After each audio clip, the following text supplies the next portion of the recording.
guys, Sarah and Shawn here from the Shawn and Sarah There's show. Shawn. I can't even get our own show's name right. But anyway, just a quick update for everyone. We did change our Instagram name to Shawn and Sarah show. So make sure that you go and follow us so that way you can keep up with all of our release dates for all of our videos. Let's begin now. 360. I woke up this morning and I said, instead of waiting for a good day to happen, waiting around through ups and downs, I just said, look. We're gonna have a good day, and all my homies wanna ride today, and all these mommies look fly today, and all we wanna do is get by today. Hey, we're gonna have a good day, and ain't nobody gotta cry today, 'cause ain't nobody gonna die today. You can save that trouble for another day. Hey, we're gonna have a good Hairline day. fresh, new cologne on. Feeling so good, change the color to my phone.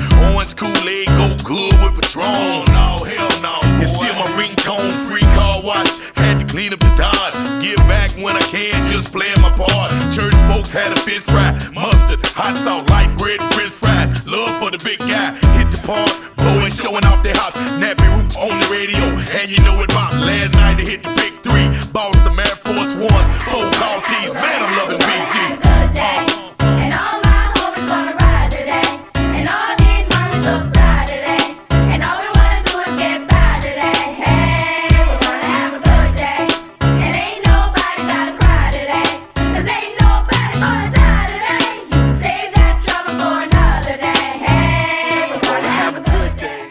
Today, what are we going to be talking about? We're going to talk about Pandora. We're talking about the opening day.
Alright, so we got up at about 5:30, 6 o'clock, and we went to the bus stop. Park opened at 7 o'clock that day because it was magic hours.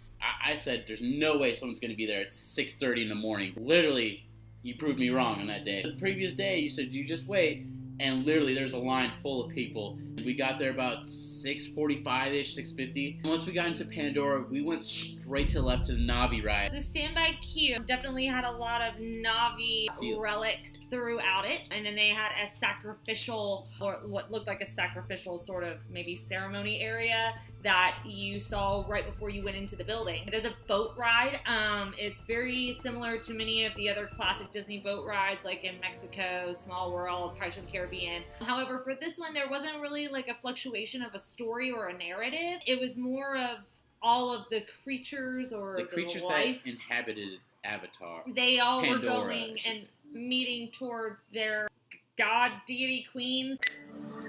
And it definitely was pretty monotone in my eyes. I'll be honest with you, it definitely isn't worth anything more than a 20-minute wait. That the creatures and stuff going throughout the animatronics and the screens and stuff like that were pretty cool.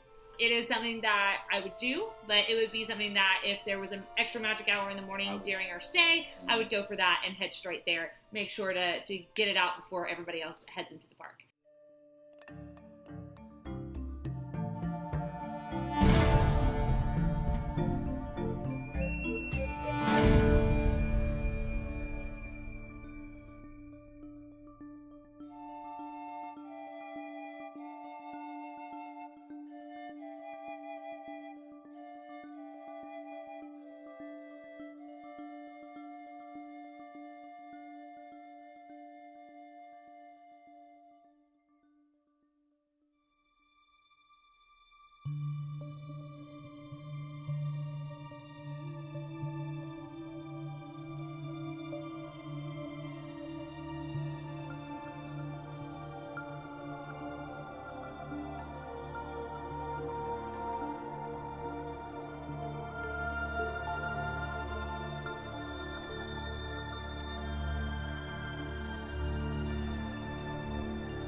Since we're talking about attractions, the Flight of Passage really was something absolutely out of this world.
Felt like you're in the world of Pandora and just experiencing it. I mean, so cool. Like, I felt like I was riding a banshee in real life.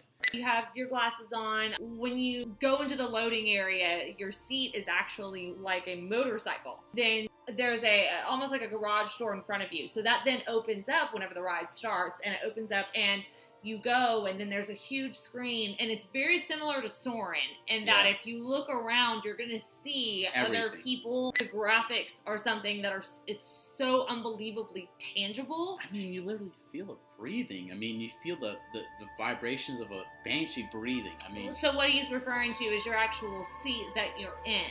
Theoretically, your banshee breathes, and you feel him breathing between your legs because you're on the back of a banshee. The detail that they thought of when they designed this was brilliant. I will say, though, that there is not a narrative of this either. It is truly a classic just tour. It's not like you're going to have some sort of climax in the story where there's a problem that you have to solve or something that you have to figure out before the world comes to an end. It's nothing like that. It was a very peaceful Pandora tour that was very, very visually stunning and probably one of the best rides, or I would say it's almost the best ride that I've ever experienced. It really is great. It's very, you know, even though there really isn't that much of a fluctuation of a narrative, it doesn't need it. It doesn't need it at all. It is so incredible on its own. It's great. But yeah, definitely, like we said, make sure that you use your Fast Pass on that one, because the standby line is something serious. Don't get us wrong, the standby queue does have some pretty interesting things to look at, but it's not worth it. I had sandals on and I couldn't walk for 2 days. If you have kids, it's not going to be a great time. You. But yeah, that actually leads us into a good segment and talking about Pandora at night. And this is probably going to be something that some Disney fanatics might get upset with, so brace yourself. But we were very disappointed. Yeah, I was highly disappointed. I brought it up right away.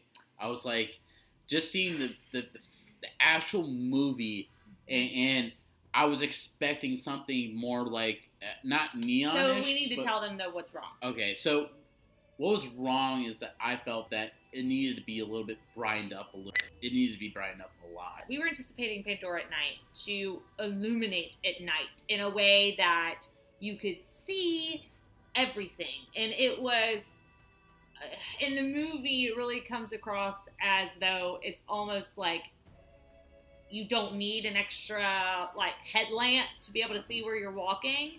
But in Pandora, you need a serious flashlight to be able to see where you're going. I mean, you're running over people, getting hit by strollers. Yes. My grandfather has cataracts, and I can promise you he would not be able to walk at night by himself. No. Over there. Because you cannot see in parts of it. You can't. Now, don't get us wrong. The photos that some people are taking are great, but Photoshop is also great. Definitely, if you are going, please take the time to see it at night. However, we definitely had our hopes up for something that we thought was going to happen, and it didn't. And I'm really sorry, Disney, don't get mad, but it's the truth. And, you know, we get all the promotional stuff in the mail and everything and all the emails, so we were really, really expecting it to be this bright light, and it wasn't.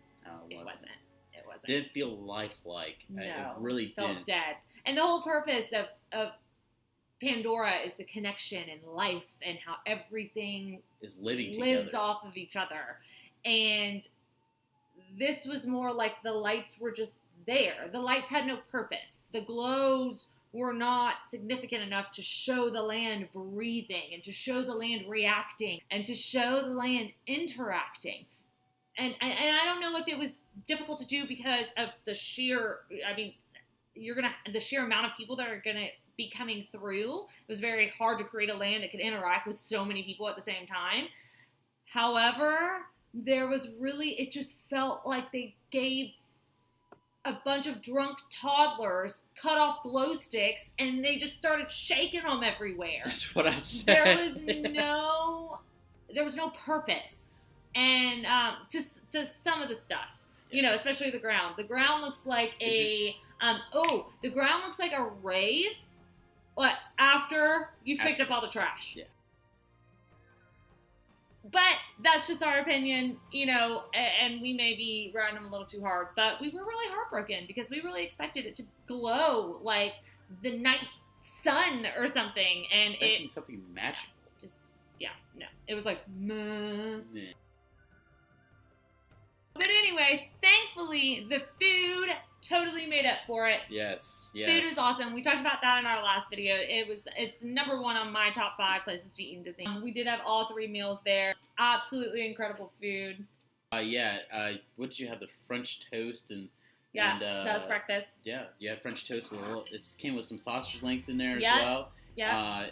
It wasn't maple syrup. It was. Instead of maple syrup, they put like a little grapefruit. It was a grapefruit dollop of something on top of it. I don't know what it was called. Sugar. Powdered sugar. You can't call it that. You can't have French toast if you don't have powdered sugar. No. Then lunch, I got my adult pigs in a blanket. That's what he calls it. He got hamburger pods, which he wasn't really impressed with, but I didn't think they were that bad. They're all right. I had to dip it in some chimichurri sauce, which they offer up there. They offer these different sauces for you that you can pick from Just if you want some extra sauces, just put it on. Ask them for a side sauce if you wanted to. Chimichurri sauce, there's excellent. The best chimichurri sauce I've ever tasted. I'll have to give them to that. So I basically dipped my pods in that, or just put a little bit of dab on it, and just it was fine. But the griddle and stuff like that, I just wasn't super thrilled about. No, it wasn't. I didn't want that crunchy feel in my teeth and Yeah. hurt. Well, and then for dinner, we actually split a bowl, and it was really, really good. I definitely recommend, if you can, try to make all 3 meals at least sometime during your stay, because it's really, really good food. Really good food. Food that I really never thought that I would even be interested in eating, because when you read the menu, you're like, what is this? But once you go and you see, it's amazing. And the other really cool thing is that the Salty Canteen is one of the places where you can now use your My Disney Experience app to pre-order your food. So instead of having to go and wait through a quick service line, you can order it through your app on your phone and just go and pick it up. So I guess they're kind of going the route that a lot of fast food joints are going to, where you order on your phone and then you go pick it up. It wasn't working the day that we were there because it was opening day, and I think that they were still working through some kinks. But it is working now, and I know that they have actually opened it up to a couple of other quick service places on site. So we will definitely be taking advantage of that in our October trip. Do you want to talk about the gift shop? Let's talk about the gift shop. All Y'all. right. So now I know this was opening. I mean, it was opening day, so I kind of will give it a little bit of a pass. But we didn't even get a chance to get in the gift shop. This line to the gift shop, y'all. Every single hour passed by, it seemed like the line was getting longer and longer. I've never seen anything. I really think that it was almost, if it wasn't the same amount for Flight of Passage, it had to have been close. I'm telling you. It was pretty dang close. It was bizarre. And literally that line, bizarre. It wouldn't go down. It kept on getting bigger and bigger. No, and I mean, they had multiple cast members because the line was so big that it was crossing intersections that other guests had to cross. Like, there were major passageways for other guests to get to other areas of Pandora. So they had to camp out cast members in between these crosswalks so that way no one would cut in the line, and so that way the line would actually get a gap so that way other guests could get to where they were trying to go. It was crazy. They sold out of the little bangies that you have on the shoulder. They sold out of those pretty quickly, and we actually did not get to make it into the gift shop, but that's only because we just got out of waiting a crazy line for Flight of Passage, so we just hopped our butts on over to the canteen and just hung out for a while. But definitely you're gonna make a trip into that gift shop in October. So last thing we want to talk about are drink options. So a couple of the adult beverage options. There are 2 different type of beer options as well. I don't know what the names are off the top of my head. And then there's also this like mixed margarita that they've already had previously frozen. It was called the Pongo. That was the name of the bar area-ish, but it's not really a bar. You only get a couple of pre-made drinks. They are not strong. No. Not strong. They are... Margarita drink is just too sweet. I mean, you had those little... It's slushies that they maybe put a half shot in. I don't know. Maybe? But, hey, they make for a great Instagram picture. They do. That's what we live for. So, we're great with it. Anyway, so overall, what was your favorite part of the day? My favorite part of the day was seeing the floating mountains and be able to see all those different types of plants that are out there. Yeah. And there's these little little slug things that are in the water, and you kind of had to interact in a certain spot to get them to blow water out at you. It took us a while to get that out. That was the one spot that was interactive with guests. Well, at least the one spot that we knew of. There might be more, and we'll find them out next trip, and we'll let you know. But there was an area that you could interact with. They were, I guess you'd call them like water lilies with like a bug on top of them from the planet Pandora, I assume.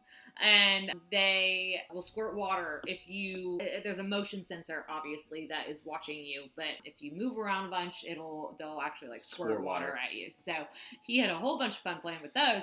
And you sound like a toddler. It's all right. It's all right. What was your favorite part? So my favorite part was definitely Flight of Passage, and the food. I mean, those kind of go hand in hand with me. And I really, really enjoyed all of the food that we had, the Flight of Passage really is an experience like nothing else. So I'm probably going to stick with that. Anyway, let us know if you've been to Pandora yet and what your favorite thing was. And if you haven't, let us know what you are excited to see in the comments below. And make sure you subscribe. And we'll see you next time. Thanks so much, guys. Bye. Bye.